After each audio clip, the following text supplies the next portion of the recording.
Ohayo ka-san! Tara, samahan mo kong gumawa ng shogayaki. Pero syempre, ka-san, don't forget to follow and share. So ayan na, syempre kailangan meron tayo ditong thin sliced pork. Dahil mahaba ang pagkakahiwa niyan, hiniwa ko siya sa gitna. So ayun na nga, ka-san, kahit ano nga palang maninipis na baboy ang gamitin nyo dito, okay lang. Hindi na yan kikibo. So ayun na, naglagay na ako ng salt and pepper. At syempre, babalutin natin yan sa cornstarch o yung katakoriko. So ayun na nga, ka-san, ituloy nyo lang i-cover yan ng cornstarch. At syempre, ukasan, lalagyan natin yan ng pepper or pamintang durog. Tara, simulan na natin siyang prituhin, ukasan. Hintayin nyo lang siya mag-golden brown, okay na yan.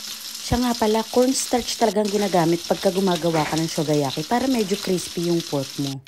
So, ayun na nga, maglalagay na ako ng shoyu or yung toyo.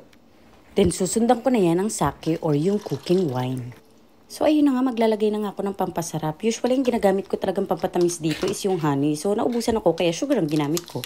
And then, ito ang pinaka nagpapalasa sa shogayaki, ang maraming ginger o luya. Shoga nga pala yan in Japanese. So, ayan na, since meron tayong cooking wine na nilagay, kailangan natin yung pakuluin. So, syempre, halu-haluin lang natin yan. And then, pag kumulo na yan, ilagay na natin yung mga naprito nating pork.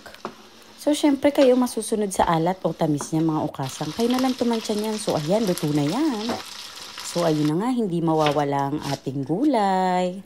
Dito nga pala sa Japan is never mawawala sa platings nila ang veggies. So, ang shogayaki, mas masarap talagang i-partner dyan ang cabbage. So, tapos na yan. Itadakimasu!